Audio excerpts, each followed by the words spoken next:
Me on it. Say love in the morning.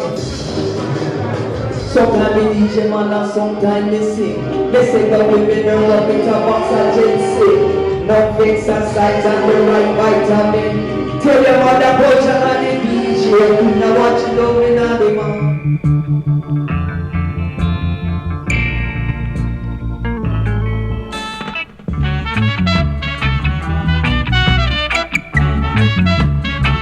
I was really an engineer and an electrical technician. So working at Studio One, he wasn't really involved in like recording or making music. He was more like the engineer, fixing the machines, fixing the mics.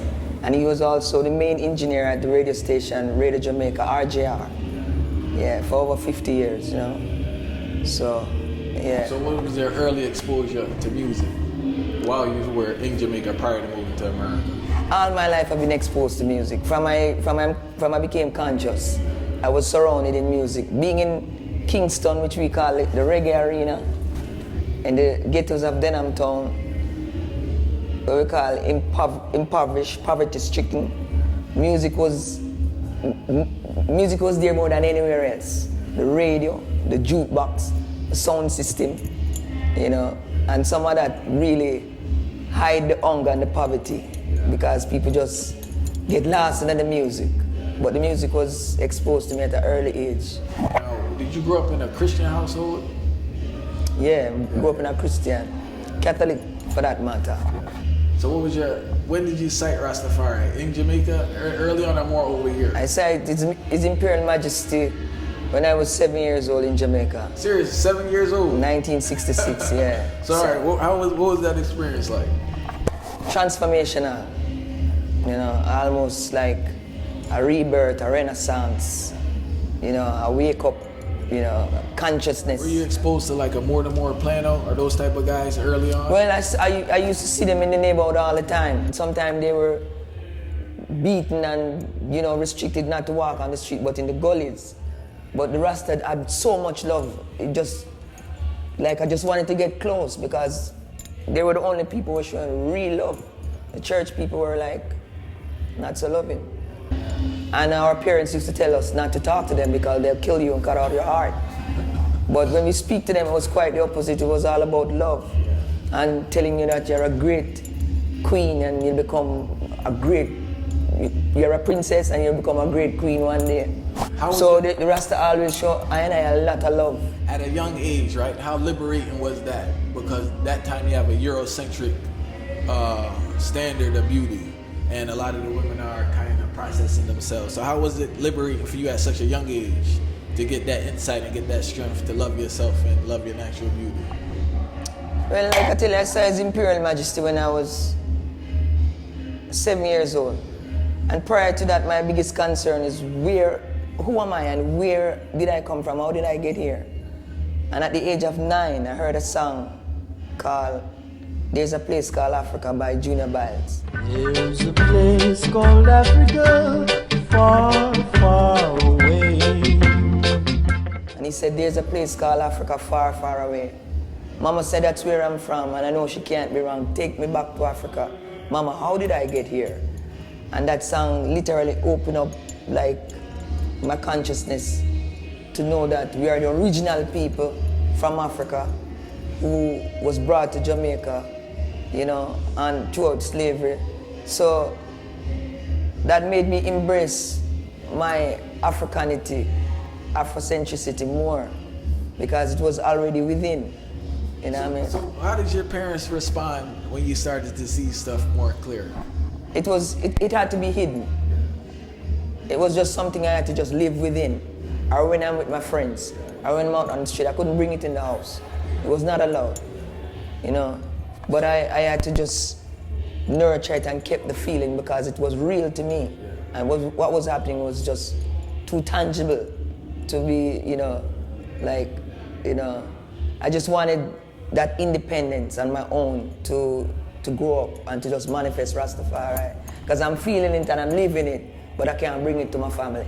Moving to America now at 14 with that consciousness, what was your interaction with the America crew? Like, how did you find your some people to deal with because you're viewing the world? Well, coming from Jamaica, it was quite a culture shock. But still on the mission of Rastafari, I used to have His Imperial Majesty picture in my closet, and I put my clothes over it, and I put something else over it, so my parents wouldn't know. And then I used to just get lost when they're not looking and just delve into Rastafari. And then I never really get sidetracked by my community or school or anything like that. I just know that it was a challenge, but to overcome it through music and through love, same way. Were you reading anything at that time? Whole heap of books, man. We read whole heap of What books. things were you reading that time? During that time, we just started to read books like the autobiography of His Imperial Majesty, Emperor Haile. Some books on Marcus Garvey, you know, like Africa for Africans, you know, and some other books like Malcolm X. Some book about even about Islam at the time. Because you're growing up and you're researching and you're searching for truth, you know. So yeah, a lot of research at that time. All right then. So you have that background, now you have that consciousness. So where the music come into now? Well, the music born in me already. Yeah. The music born in me. All of us, music is in us. Our structure is built in the card of C. So music in our way already. It's just a certain time you bring it out, you know. And I was always involved in something in school or something in the church. But coming to New York now, I joined a little band in Brooklyn in 1975. Didn't last too long, you know, and then... But you were singing then in the band? Harmony. Harmony. Yeah. The guys, you know, the band broke up and I went on my own and became a part of another group called Shaka Tangi and the Cultural Youths. Yeah. You know, this brother Shaka Tangi and three sisters were singing harmony with him. And that was like about 1979, 80. Yeah. And that fell through to, and then after meeting Brigadier Jerry, I'm inspired to be a DJ. From high school to college, put music to the side real quick, right? You were in high school. Why did you choose to pursue a college education instead of going full blown into music?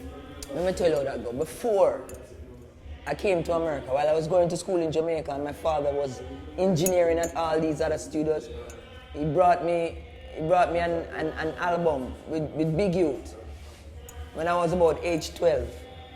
I studied the album and I used to sing it for my friends. Which Jayu album was that? Which Screaming Tag.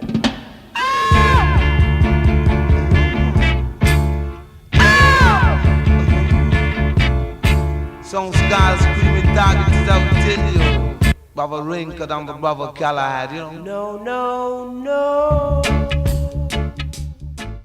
So that was my first exposure to DJing, and I used to sing all these songs to my friends. That's the source that captured you with your DJ now, Screaming Target. So when we come to America now, our parents, this is a no-nonsense parents, they say either school or work. Yeah. If you take up this Rasta thing, don't be no bum around here. You have to do something progressive. Yeah. So I went to school because I didn't want to disappoint my parents, you know, and I was still pursuing music while, you know, even got my bachelor's degree in education and was still into music. And through the music, we got exposed to so many other things, you know, because we're committed. Do you think, I like asking people this question, do you think sometimes, I know reading helps a lot in regards to writing and dealing with stuff, but do you think the fact that you went to school helped with your career in regards to managing? Oh, most definitely. In that I became, like I said, I'm a school teacher by profession. So I just make the world my classroom, and I just keep making each one of my songs like a lesson plan and keep teaching. As opposed to the classroom, I'm teaching the world. And that experience came from college days too. You were singing prior, then you met Brigadier Jerry, right? How did you guys link up? A friend of mine, you know, his girlfriend was my friend. And we met. I was very inspired by his spirituality. Did you know him prior to him being in Jamaica? I used to hear him, and I never used to see him, but I used to hear him, go to the dances and hear him. And I never go to the control tower to see what him look like, you know, but his spiritual way of delivering so captivated. you had a good reasoning then? Well, Deeper than music, to yeah, my yeah. friend, you know. To my friend, Yeah. you know. But like I said, the spirituality captivated me so much, and that's when I really started DJ in 1980. All right. Yeah. DJing now. All this social commentary and understanding you have. Were original lyrics just like lyrics, or you went right into the social commentary? But when I first started, all I used to do is just sing Brigadier songs. Every dance I go, I sing Brigadier song. Play smash up. Yeah? For about a year or so. And after that, You were getting the tapes up here? Yeah. All right. Every dance keep a Jamaica as it come. We get it and we just download and you know what I mean? The hands on your heart got to be pure and clean. Your hands on your heart got to be pure and clean. To rally round in the ice gold and green. Cause anything me eat it off me ice gold and green. Me say me beetroot, me ackee and green. You know what I mean? But start writing my own songs and do my own thing. Yeah. So when you started working out at the dances, how did you get into a dance? Like, how did you get a mic, and what sounds were you working on? That's the process. Because I tell a bridging of mine that I'm DJing, you know, and he took me to a dance, took me up to a place in Bushwick for audition with a sounds called Sons Junior International. Yeah. When I went there was brothers like Reverend Badu and Mikey Jarrett and Gully Ranks, and you know, when I came as a woman, I'm kind of like, you know. But once me get the mic and then hear my sound, it's like, we have a dance and why you come work? Yeah. At that time, I was so naive, I didn't even know you were supposed to get paid. So when the brother paid me, I was like, what's this for? Yeah. You know? Yeah. So that was like about 81 and start, you know, them say encouragement sweeten labor. Yeah, so I start dealing with the thing on a different level. Start writing, start, you know, I'm pretty sure it's a real recording and all of that. Yeah. So how did the recording start? Did you start recording in New York with people, or you went down to Jamaica? Well, my first recording was with Brother Shaka Tangi and the Cultural Youths. Yeah. He did another song named Life is a Festival that entered the festival competition in New York. Yeah. And we came second. After that party, I never go to the studio again until I meet a brother in Brooklyn called Ja Life. Ja Life, he did Carlton Livingston in those songs. Yeah, and he recorded my first 2 songs, Black Cinderella and Jamaica, A Little Africa. Say in a 81, me say me did a imitator. But now a 82, me say me a originator. And in a 83, me say me a forget greater. For them ya say me say me want to appreciate me say to you.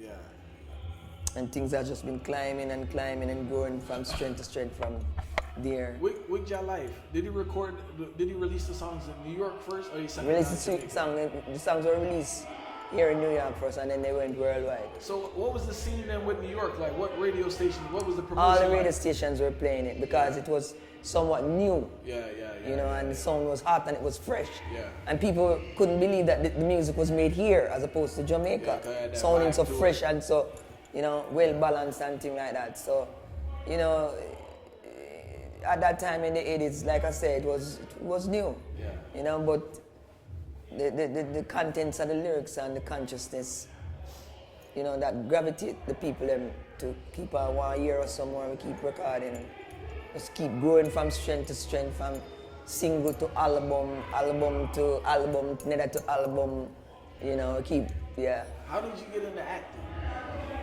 I was performing one night with a friend of mine, Sister Judy Mowat. Yeah. Didn't know that the producer was in the audience, and he came and met me backstage. Film director, I should say. And asked me to be in a movie and do a song, and that's how it started. How were you able to have such a long career? Because I keep it real.